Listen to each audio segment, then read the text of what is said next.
All right, welcome back to another episode of Two Plane Sports. Today's video is going to be all about the injury report that recently came out.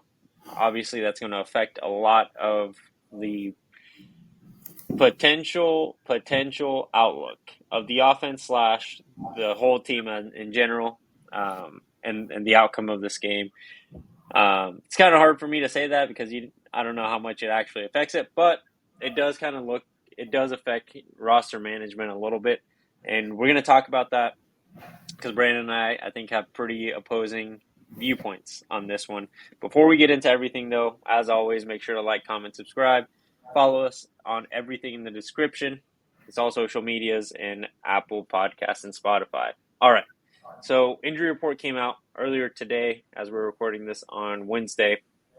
And as expected, Deion Burks listed as questionable. The other injury that's listed there that we haven't been seeing regularly is Gavin Sawchuk. He is doubtful. Just to be frank, I don't think that really it might be a surprise to some, but I don't think it really affects the team. He hasn't played very much. Tatum and Barnes especially has been taking the bulk of the carries, and Tatum gets kind of the RB2 work. But Deion Burks listed as questionable again going into the Wednesday injury report. We'll see how he progresses through the week. Last week he was seen dancing in the pregame. He was, preventable, said he was doing everything he could basically to play last Saturday. And now you have to expect the same thing. I have a feeling that if he isn't going to play, we'll probably know that by tomorrow, is my guess, just because there is travel involved this time and it's not a home game. So I don't know how likely they are to take an injured player on the road, since they are limited in players that do travel. So, Brandon, kicking it over to you, because this is something we talked about earlier. Deion Burks, the potential of him missing the game is obviously still there. If he misses the game, I think it's a conversation that might need to be had, is roster retention. I believe this is his last year of eligibility. Someone can double check me on that and correct me if I'm wrong. But if this were to be his last year of eligibility, at this very moment, he is still redshirt eligible. Do you walk him out there right now when the season outlook is what it is today? No, I think that's what we texted about it in a group chat we're in. And I think, I'm going off George Stoy's tweets earlier in the week. George Stoy has been pretty good all season on getting information through X to all the fans. He's a great follow if you don't follow him. But said Brent Venable said in a coach's show or whatever that all of the receivers who are out right now, Nick Anderson, Andrew Anthony, Jalil Farouk, Deion Burks, Jaden Gibson, obviously, but they've all pretty much indicated that they want to return to Oklahoma next season. Now, next season's a long ways away. There's still a whole summer ahead of us. There's an off season. There's everything to that you have to factor in here. But if these players are serious about that and they really do intend to return to Oklahoma next season, I think you 100% redshirt Deion Burks.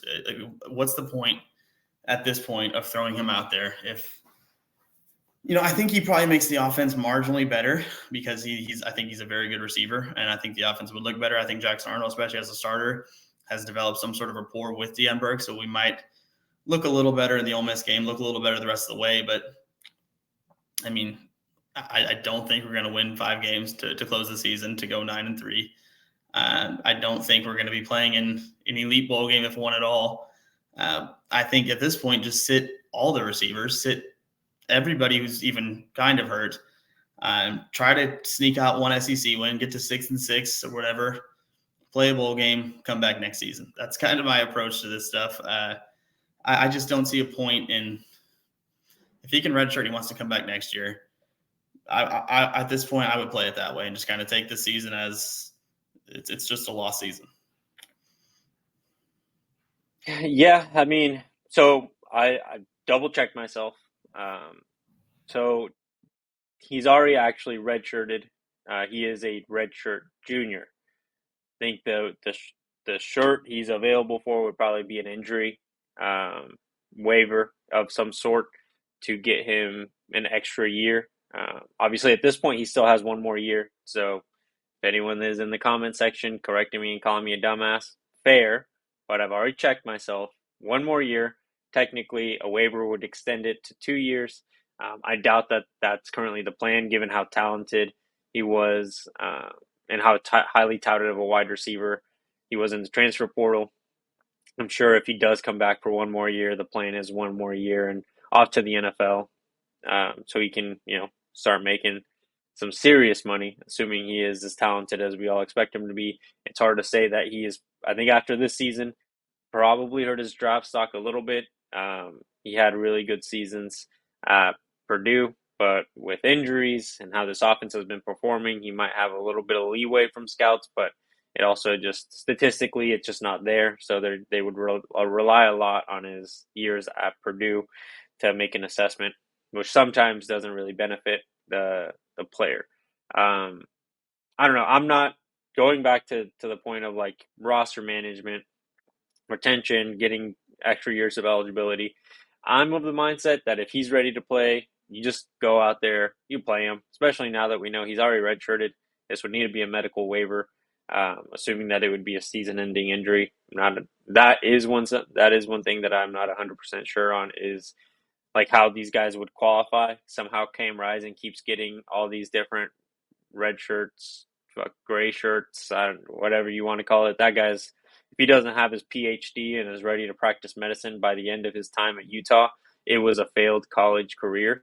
Um, yeah, I mean, it makes sense. I understand the thought process of the season's going to suck anyways. You might as well just have him get 100% healthy, get to camp, and just try to progress with your next offensive coordinator, and have all these guys ready to go by the time, winter workouts start going. The reason I'm not a big fan of that is just because you still have games ahead of you. They might not look super winnable, but at the end of the day, you never know what's going to happen until you play the game. These teams have looked beatable. You have Alabama at home, and it's. I'm not by any means saying that Oklahoma going into that game is a dark horse to try to win it. It's rightfully so. We're going to be gigantic underdogs in every game that we're going to play from here on out. That doesn't mean they can't win the game. We see underdogs win all the time, and it really is just a matter of getting back to basics. It was reported that now with Kevin Johns as the quarterback's coach officially, he is way more involved, bringing things back to the fundamentals for these quarterbacks, making things a lot easier for them to move their eyes, get the ball to where it needs to be, and stop overthinking it rather than with Latrell. That just did not seem to be the case. And anyone that would had said in our previous video, well, Kevin Johns has been on staff all season. He's been involved. He really hasn't. Even if he was slightly involved with stuff in practice, Venables already said he was more in the advanced scouting role, whatever that means. But as an analyst, they are limited. Like the role is just like the way it's regulated by the NCAA. They do not just get to go in there and be an analyst, but still coach these guys. They have limitations to what they can do. Now, as the official quarterback coach and co-offensive coordinator, there's a lot more that he can do, way more hands-on seemingly. So hopefully things get better there. And if you can bring back a receiver like Deion Burks to open up those threats, and the way Jacob Jordan did, look after that game last week against South Carolina, if he continues to progress and maximizes that opportunity, and you added Deion Burks that has the speed to take the top off of defense, like why not put him out there? Maybe you're not going to win. You're probably not going to clean sweep the rest of the season. Obviously, we hope that because it puts things in a lot different situation come the end of the season. But realistically, like I think you can pop off a couple wins that are unexpected here. Win Maine, get to 5 wins, and then I think you really do have a chance against Missouri. Oklahoma historically performs very well against Missouri, regardless of where they've been ranked. And then LSU has looked good, but not unbeatable. Again, Alabama has their blunders, especially on the defensive side of the ball. If you can get an offense that just looks competent, it doesn't have to be outstanding. I mean, look at Vanderbilt. Their offense is good, but is it a world beater? Does it compare to the likes of an offense like Alabama's, like Ohio State's, Oregon? It's not quite that, but they limited their mistakes, they moved the ball, and they kept the Alabama offense off the field. That's really what you got to do. Time of possession is going to be the battle that Oklahoma needs to win every single game for the rest of the year. Yeah. No, so I agree with you. Deion Burks gives you a better chance to win. I don't know how great he really enhanced it, though. At the end of the day, he's not an offensive lineman, so people are still going to be getting through. We're still going to be in trouble there. He will open the passing game, obviously. So I think it's, Brent Venables obviously is the head coach, and he's not thinking the next season with 5 games on the slate. He wants to win 5 games. He wants to get 9-3. That's the best you can do right now, and that's got to be his focus, and I'm sure it is. But somewhere in the back of his mind, he's got to be thinking, like on these off days or whatever, like, hey, next season we might, we have a chance here. But I think so if you sit Burks out this Ole Miss game, and with this new offense, with Joe John and with Kevin Johns as the main play callers, if the offense looks tremendously different, let's say they score 30 points, that would be nuts, right? But say they score 30 points, they're moving the ball, it looks good. Then I think maybe you consider it, or better yet, in my opinion, you go, we just scored 30 points without all these receivers. Then I think you even double down on just not playing them the rest of the way. And then I swear to God, because then if you can move the ball with what you currently have out there, with 5 receivers out, with a beat to hell offensive line, with Gavin Sawchuk down, the injuries are just, it goes on and on and on and on. If somehow the offense looks so different against Ole Miss on Saturday, and they look good, they score points, they move the ball, the defense is going to be good. So say you win that Ole Miss game, then you have Maine, you're going to win that, so you're 6-3, and then I think we have, is it a bye before the Missouri game, or is it Missouri then bye? I can't remember how the schedule plays out, but I believe it's a bye before Missouri, because it goes Missouri, Alabama, LSU to end the season. So that's perfect. So if that's the case, then yeah. So you bye then Missouri. So 6-3 going into a bye week, and you rattled off 2 wins. The offense looks good 2 weeks in a row, because if it looks good against Ole Miss, it's going to look good against Maine. So you're 6-3 coming off a bye in a very, I think, very beatable Missouri team. Now we're talking hope again for the rest of the season. But if the offense looks completely different, I'm not expecting that by any means, but if it looks totally different, maybe it was just a total play caller thing in the trail, a total scheme problem with the trail, and he just wasn't the right guy. If it looks different on Saturday, we're moving the ball, we're winning.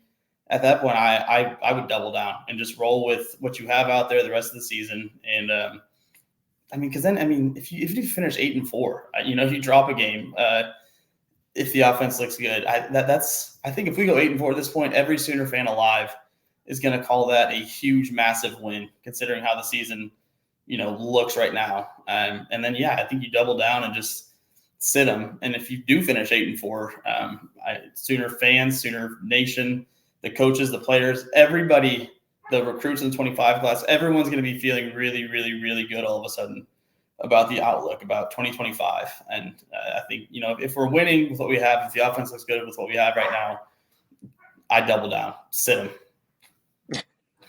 Yeah, I get the point. It's going to be interesting how everything's going to be handled, especially with all the injuries. It's really the problem, and it's really the injuries at the wide receiver position. I understand, again, Gavin Sawchuk being hurt isn't ideal, because if something does happen, hopefully it doesn't, but if something does happen to Barnes or Tatum, then your room now looks extremely thin. Sam Franklin was not on the injury report from today, so should be back. If something were to happen, you do have some sort of depth there, but still, again, the biggest question mark now is the offensive line. And moving over to that part of the offense, earlier this week, Brent Venables was asked about Eddie Pierre-Louis, outstanding freshman coming into this season.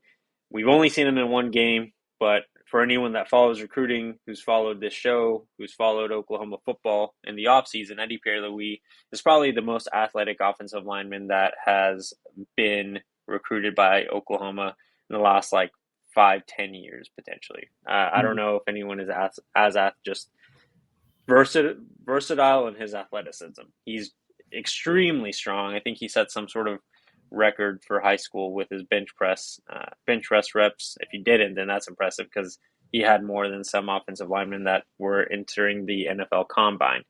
Um, he was a sprinter in high school. Obviously, over 300 pounds. Like, it's impressive how athletic this kid is, and someone that Oklahoma fans have been hoping to see. Brent Venables said that there is very much consideration in redshirting him. Again, he's only played in one game, so that's still very much possible for him. But he has been running with the twos at practice, apparently. So that's why this is a topic of conversation. Do you keep him available? Don't redshirt him at this point in the season and give him that opportunity to step in case of injury. Or, I mean, really, as we've seen with Coach B, for whatever reason, he has just shuffled this entire offensive line basically for every single game. So why not give your young guys an opportunity at this point? Because your offensive line hasn't looked good with the transfers. Give the young guys like Eddie Pierre-Louis, Josh Sosa, Joshua Bates another shot, Eugene Brooks. Like, you've got guys that you recruited that are the SEC size. They might not be SEC ready, but they've got the size to battle in this conference. Daniel Akinkunmi, there's a friend of the show, Daniel Akinkunmi, but I think there's this. I think them redshirting Eddie Pierre-Louis, because here's the deal: if this team is 6-1 or 7-0 and the offensive line's shuffling around, not looking great, the question of redshirting Eddie Pierre-Louis is completely off the table. You're in win now mode. You're trying to put the best offensive line out there, and if Eddie Pierre-Louis happens to be one of the best 5, he's going to play. But I think them pretty much saying that they're going to redshirt Eddie Pierre-Louis, that's kind of saying they're looking at next season without saying it, in some regard. And if they're doing that with the offensive line, it goes back to the receivers. Like, I mean, at this point, I think you sit everybody and you kind of you play the best you can the rest of the 5 games, try to win as many as you can, obviously, and then, I mean, you got to shift. Just, it's going to be a long offseason for us. I think we're going to get a brand new offensive coordinator who's going to bring in his guys. I think we might see some firings all across the offensive staff. It's going to be a long offseason. Brent Venables is going to have his work cut out for him in terms of retention of just the entire roster. I think you have to keep one of the quarterbacks, Hawk or JA. Ideally, you keep both, but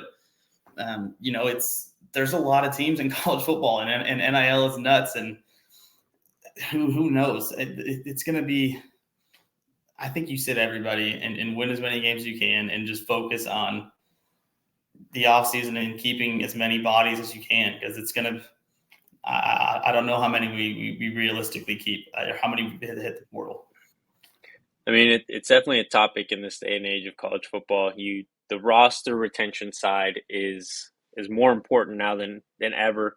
I know the NCAA is apparently supposed to be coming to some sort of verdict at the beginning of next year, from my understanding, on revenue sharing. Basically setting out contracts for these kids, and the school sharing like portions of the money that's generated with these players. So it will officially be a pay for play. No more collectives, really. I'm sure collectives will still be part of the equation, but more likely you'll see players get official contract offers.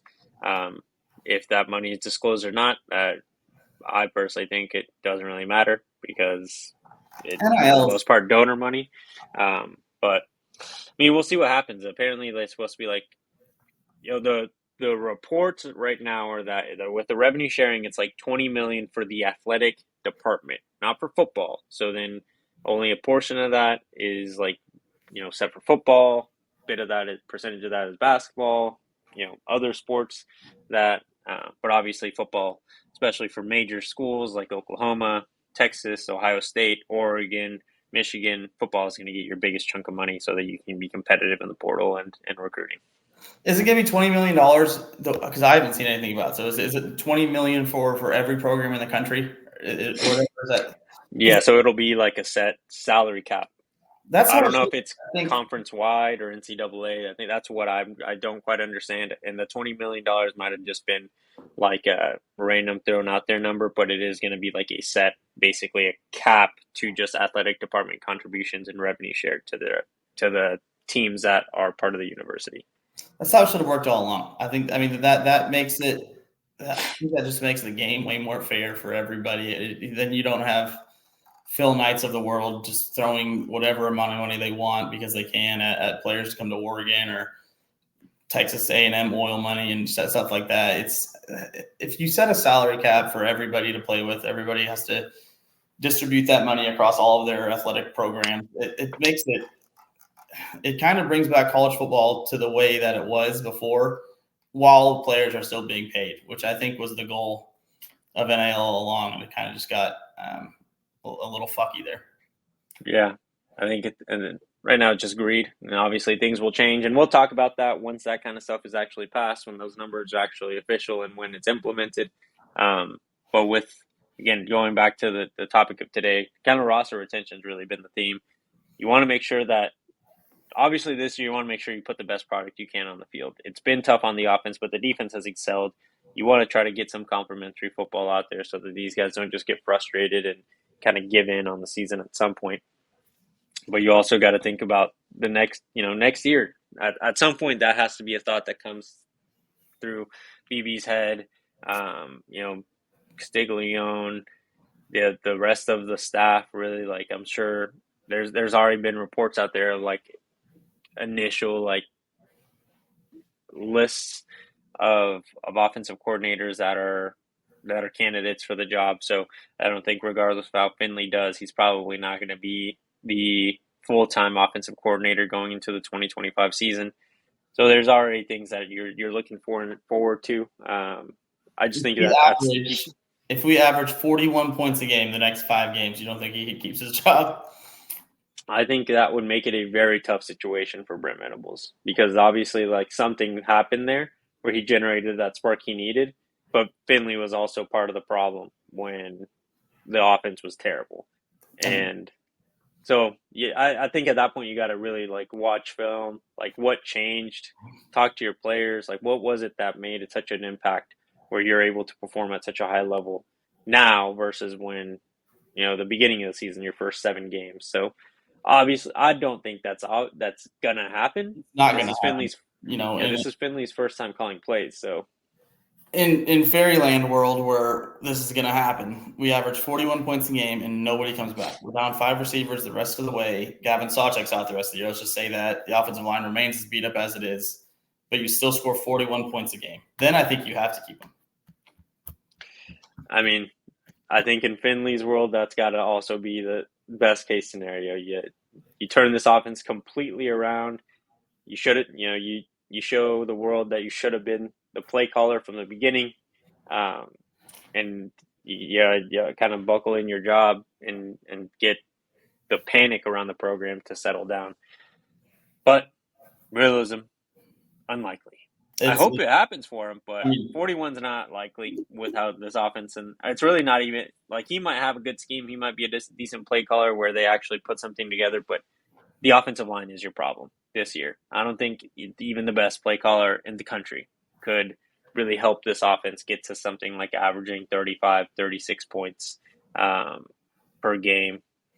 It's just horrible. Giving up a school record 9 sacks is awful. Like, you don't do that.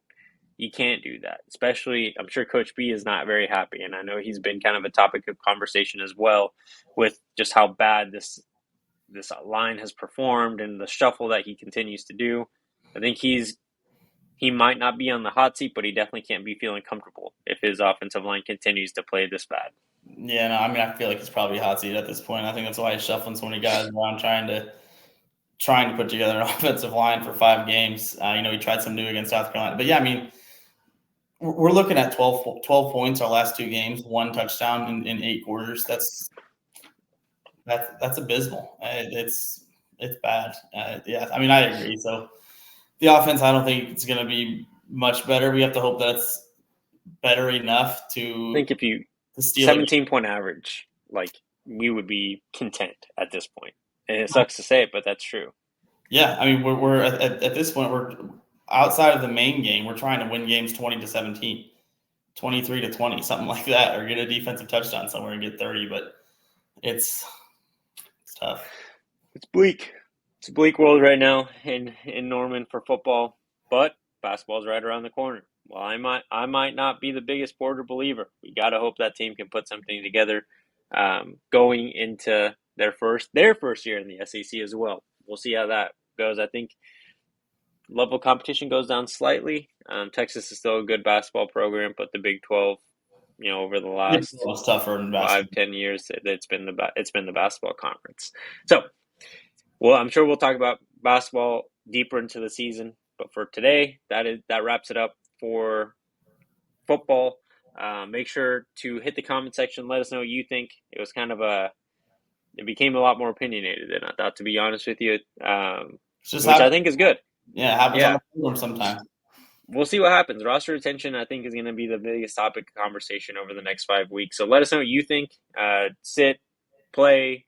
Should they redshirt, not redshirt? Let us know your opinions in the comment section down below. Hit like on this video. Subscribe to the channel. Turn on the notification bell. Follow us on everything in the description down below. We appreciate y'all watching. We'll see you next time.